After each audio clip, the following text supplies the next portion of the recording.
Bonjour à toutes et à tous.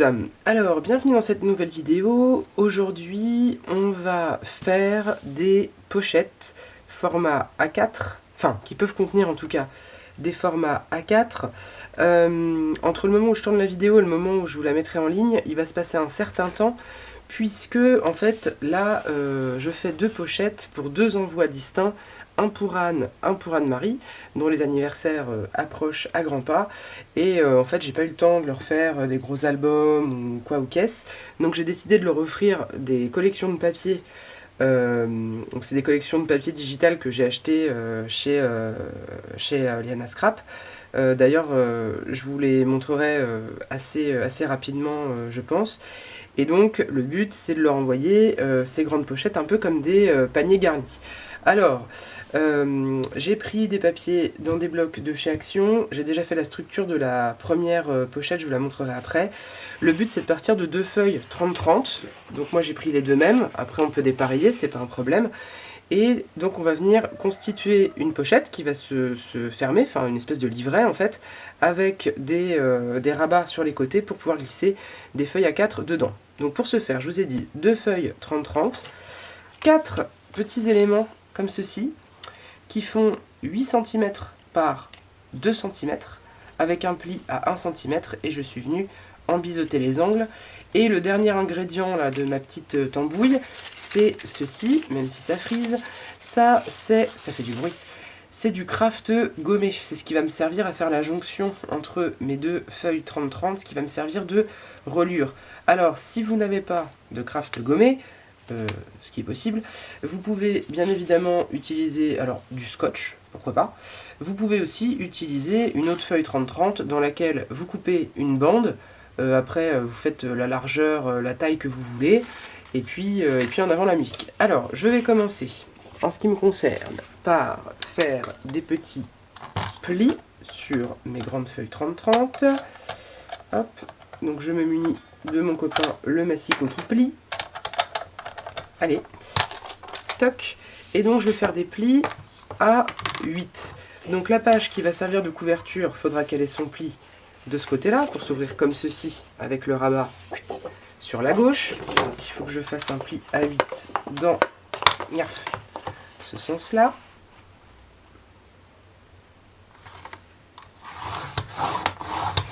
Un pli à 8 d'un côté. Et donc de l'autre côté, eh ben, le pli, bien évidemment, il faut qu'il soit de l'autre côté également. Hop. Et il faut qu'il soit lui aussi à 8. Alors c'est vraiment pas compliqué hein, comme petit projet. C'est vraiment archi simple. Ça peut aussi, alors moi là c'est pour offrir, c'est pour faire un petit envoi un peu sympa. Bien évidemment, ça peut aussi servir de rangement. Si vous n'avez pas de pochette, que vous voulez ranger des papiers, des projets, ou pourquoi pas, j'y pensais aussi, celles qui font de l'art journal, qui font d'abord sur des pages, et puis comment dirais-je, qui relient les pages dans un second temps, ou qui ont la flemme de les relier, qui veulent juste les ranger, pourquoi pas. Ça fonctionnera très bien. Donc voilà comment ça se présente, vous voyez que ça me fera mon truc qui va s'ouvrir comme ceci, hop, et comme ça. Alors bien évidemment je vais les décorer un peu, je ne vais pas les laisser comme ça. Mais on va commencer par fixer les rabats. Alors très simple, je prends mes petits morceaux de papier, hop, je vous en fais un pour la démo, puis après je passerai le reste en accéléré. Donc encore une fois, mes rabats faisant 8, ça fait un peu moins de 8 en fait, j'ai menti. Le but étant que ça dépasse pas bien évidemment du rabat. Donc je mets de la colle, zoup zoup zoup. Je vais faire en sorte que la pointe ici de mon petit élément ne vienne pas gêner le pli de mon rabat, bien évidemment. Et je me mets vraiment au bord du papier, le plus au bord possible. Petit coup de chiffonnette. Hop. Et voilà, ça viendra comme ça, vous voyez, ça se voit pas. Et on va faire pareil sur les quatre endroits où il nous faut ces petits rabats. Et après, on mettra un petit peu de colle ici et on aura juste à fermer les rabats.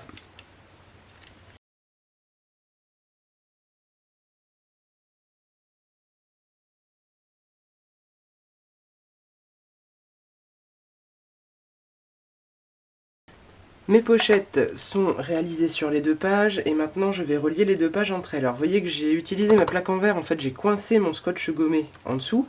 Donc mon craft gommé en fait il fait 2 fois la longueur d'une page à une queue de vache près.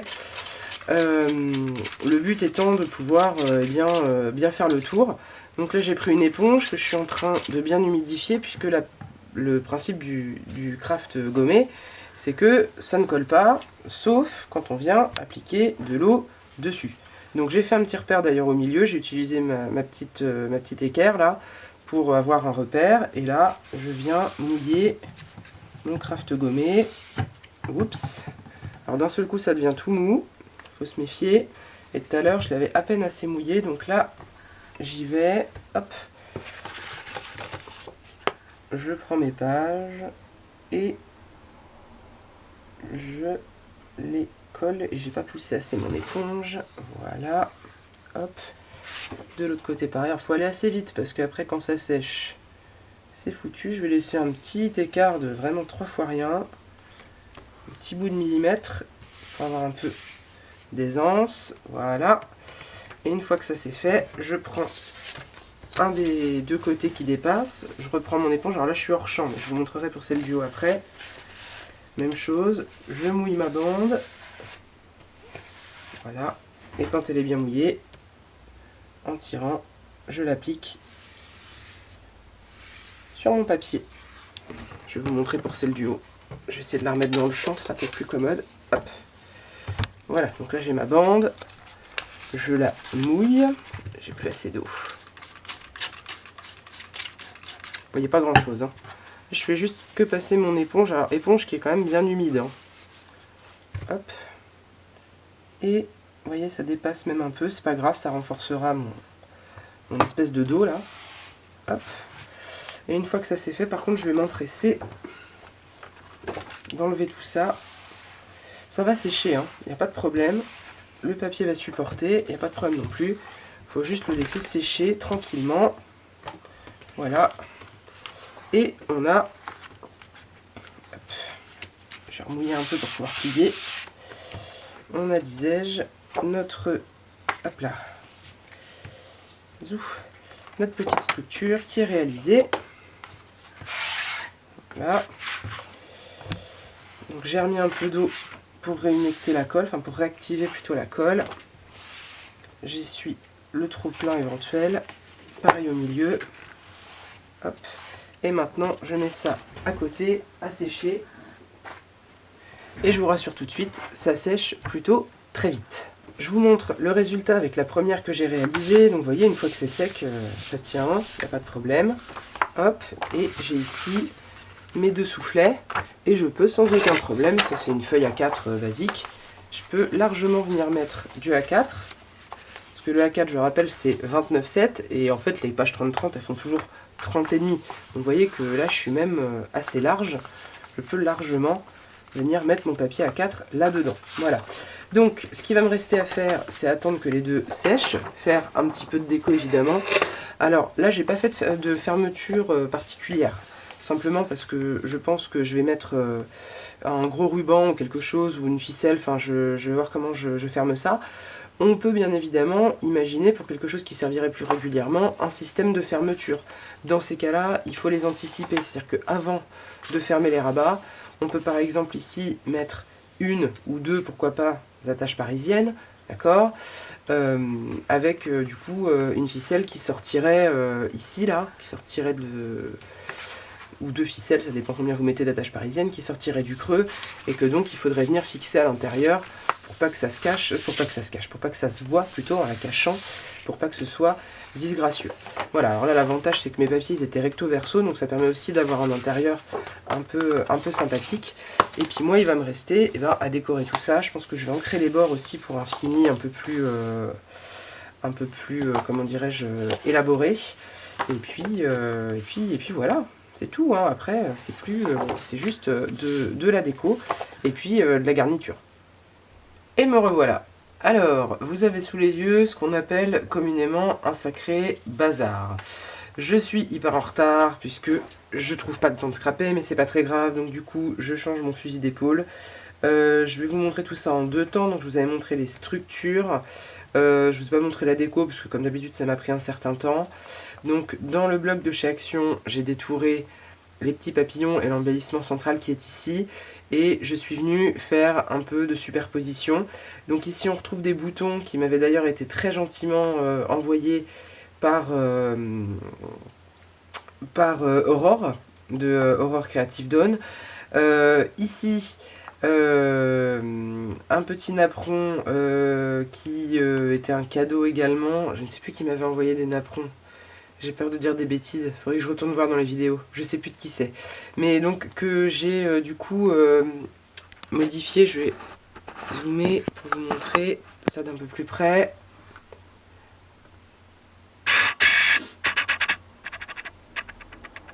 Voilà.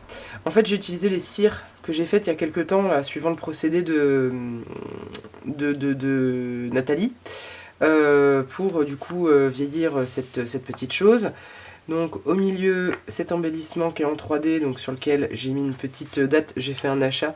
Je me suis acheté un petit tampon à date, voilà, je suis contente. Ensuite, dessous, qu'est-ce qu'on a? On a une page de vieux bouquins là que vous voyez là. Ça, c'est du filet de légumes, des patates ou je sais pas quoi, je les garde. Il y a des légumes maintenant qui sont vendus dans des filets coton comme ça, donc je les garde quand j'en ai.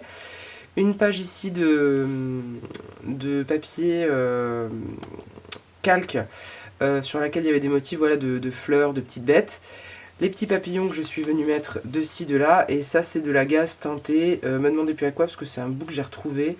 Vu la couleur, je dirais que c'est au vin, mais je suis pas sûre. Donc je suis venue superposer comme ça différentes textures pour eh bien, donner un peu d'intérêt à cette couverture. Et lorsqu'on ouvre, et là t'es trop près pour que ça rende quelque chose, ma fille. Voilà. Donc quand on ouvre, on a donc les papiers de la collection que j'offre à Anne-Marie. Ça, c'est mon petit mot. Mais j'ai fait vraiment tout simple. Mais ça, c'est pas vos oignons. Et donc je vous montre donc de nouveau une collection de papiers digitaux de chez Liana Scrap. Cette fois-ci, c'est une collection qui s'appelle Meadow Fauna, donc la faune de la prairie. Et donc je vous montre rapidement les papiers que je trouve très très beaux, dans des belles teintes, voilà, dorées, très chaleureuses. Il y a des paysages, il y a des petites bêtes, des petites fleurs, des petits décors. Je vous mettrai le lien de toute façon vers les collections en description. Voilà, j'ai pas refait de mise au point, je crois, j'espère que ce sera pas flou, sinon j'aurais pu qu'à recommencer. Voilà le petit lapin, là, il est trop mignon.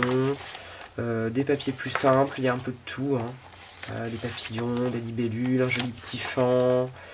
Là, un beau tournesol, petite dame qui marche dans la prairie, des petites pages un peu plus de junk, le petit écureuil, petit oiseau, enfin bref. Un peu de tout, des petits papillons, trucs naturels, la petite loutre, elle est pas trop mignonne, sérieux. Des petits pipaillons, des fleurs, enfin bref, il y a un peu de tout. Donc ça, je lui ai imprimé sur du DCP en 120 grammes. Je trouve que c'est un grammage qui est bien pour du papier déco. Alors, pour faire de la structure, ce sera un peu basique. Enfin, oui, un peu trop léger. Mais en même temps, le but, c'est que ça fasse plutôt papier déco. Hop. Et donc, de l'autre côté, vous avez les embellissements de la même collection. Donc, des petites cartes. Des plus grandes cartes, des pochettes, des marque-pages. Ici, les fameux grands marque-pages avec d'autres petites cartes. Là, des petites enveloppes, des tags, etc. Hop, là, même chose. Avec des petits embellissements ronds, des petites pochettes. Là, un petit dossier avec voilà, des bandes, quelques petits sentiments. Là, de nouveau des grands tags avec les pochettes si on veut. Et encore une série de cartes pour terminer. Donc c'est assez complet. Il y a quand même de quoi faire, je trouve, et avec les papiers et avec les embellissements. Donc j'espère que le papier plaira à Anne-Marie. Je sais qu'en général, elle aime bien les trucs un peu nature. Là, c'est des teintes qui vont peut-être la changer un peu, je sais pas. J'espère que ça lui plaira en tout cas. Et donc ça, c'est le dossier cadeau pour Anne-Marie. Et je vous reviendrai après pour celui d'Anne qui va être dans un style moins vintage et un peu plus shabby avec une autre collection de papier. Alors, me voici de retour pour la deuxième pochette. Donc comme je vous disais, dans un style plus shabby. Donc on va retrouver des éléments assez similaires. J'ai remis une page de calque voilà, avec du blanc, avec de la pâte de texture, j'ai fait quelques motifs de rose, un embellissement en moulage sur lequel j'ai mis une date, des petites roses collées à la colle chaude et j'ai mis des petits flocons de feuilles dorées de ci, de là pour ramener des petits points de lumière sur le tout. Alors, je vais vous zoomer quand même sur l'élément central en zoomant, enfin avec une mise au point plutôt, ce sera mieux. Voilà. Donc pareil, on retrouve les petits boutons, un petit napperon vieilli, un petit morceau de filet, voilà, les petits morceaux de foil à droite à gauche, et puis donc cet embellissement. Alors c'est toujours la pâte autodurcissante de chez Action avec des petits moules que j'avais acheté sur Temu, et donc là vous avez une vision un peu d'ensemble de la chose. Alors, je dézoome. Donc quand on l'ouvre, rien de bien foufou, hein, c'est la même chose que pour la précédente, et je voulais simplement vous montrer, hop là, la collection de papier. Donc celle-ci, je vais tout enlever, parce que je vais faire des bêtises. Voilà, on va faire ça comme ça. Et voilà. Donc cette collection-ci s'appelle Mother Nature, donc Mère Nature. Même chose, les papiers déco sont imprimés sur du DCP 120 grammes. Et puis les embellissements sur du 200 grammes. Et Anne, elle m'a déjà envoyé plusieurs photos de réalisation où j'ai cru comprendre qu'elle aimait bien les trucs un peu féeriques. Et donc je trouvais que dans cette collection-là, il y avait un petit côté comme ça un peu plus, ouais, un peu plus féerique, un peu plus... je sais pas comment dire, la vibe c'est pas la même que sur les papiers que j'ai envoyés à Anne-Marie. Même si ça se ressemble, hein, comme ça il n'y a pas de jalouse. Mais voilà, celle-ci est peut-être un peu plus merveilleuse, quoi, un peu plus magique dans l'esprit. Voilà, donc très beau papier encore, hein, j'ai beaucoup aimé cette collection. Hop. Voilà, alors des petites bêtes, des portraits, enfin voilà, il y a vraiment un petit peu de tout. J'aime bien ce scarabée, très joli je trouve. Hop. Et voilà, donc ça c'est pour les papiers déco. Pour les embellissements maintenant, hop, donc des petites cartes. Encore une fois, je ne suis pas tout à fait dans le cadre. Voilà, petites cartes, des gros tags, des onglets, de nouveau des petites cartes. Hop. Là, vous avez de nouveau des petites enveloppes, des machins, des petits papillons. On n'a pas deux là? Non, c'est bon. Là, des petits tags qui peuvent se plier pour faire des petites pochettes si on veut, ou qui peuvent faire deux tags différents au choix. Ça dépend si on veut faire du recto verso. Et puis voilà, encore plein de petites choses sympathiques. Des grandes cartes, des petits sentiments, voilà. Des petits tickets, des marque-pages. Elle est très belle cette chouette. Et voilà, donc ça c'est pour les deux collections de papier. Oups, non, ça va là. Les deux collections de papier, donc une pour Anne, une pour Anne-Marie. J'ai plus qu'à envoyer tout ça. Bon, pour Anne-Marie, c'est mort, hein, ça n'arrivera pas dans les délais. J'ai pas eu le temps. Pour Anne, j'espère. C'est pas gagné, mais on espère. Et puis, il va falloir que je me batte un peu avec les enveloppes que j'ai réussi à trouver. Parce que le problème, c'est que mes pochettes, elles ne glissent pas dans le papier bulle. Et donc, il faut que je trouve une astuce pour faire en sorte que ça glisse bien dedans sans les abîmer. Donc là, je vous mets les deux en vis-à-vis. Donc on a voilà, deux styles différents. Je vais dézoomer un petit poil, essayer de tout vous mettre bien dans le champ. Voilà. Donc deux esprits un petit peu différents, même si complémentaires. Voilà, celui-là plus vintage, papillon, celui-là un peu plus shabby, rose fluffleur. Donc le principe en soi est archi bébête, hein. C'est vraiment un peu de pliage et puis je le redis, hein, la structure, moi j'ai fait au craft gommé, vous pouvez le faire avec juste du papier, enfin c'est absolument pas compliqué. Et puis en plus des petits mots de billets, je vais leur glisser eh bien, des petites ATC. J'ai fait une série de 3, je garderai la dernière. Et puis je leur mets chacune une petite ATC dans leur petit courrier. Voilà, bon bah c'est tout pour aujourd'hui. Je ne sais pas quand est-ce que vous aurez cette vidéo. J'espère qu'elle vous aura plu, qu'elle vous aura donné des idées. Après, bien évidemment, encore une fois, ça s'adapte. On peut le faire pour du A5, on peut le faire pour plein de formats, on peut le faire pour contenir plein de choses. Moi, c'était vraiment pour pouvoir envoyer ces 2 collections de papier au format A4. Donc voilà, ça c'était mes contraintes. Maintenant, adapté en fonction des vôtres. Si ça vous a plu, bah, abonnez-vous si c'est pas déjà fait. Un petit pouce en l'air parce que ça me soutient et puis ça permet d'améliorer la visibilité de la chaîne. Pareil pour le petit commentaire si le cœur vous en dit. Et puis voilà, moi il me reste à vous souhaiter une bonne journée, une bonne soirée et puis surtout, comme d'habitude, un très très bon scrap. Allez, ciao ciao!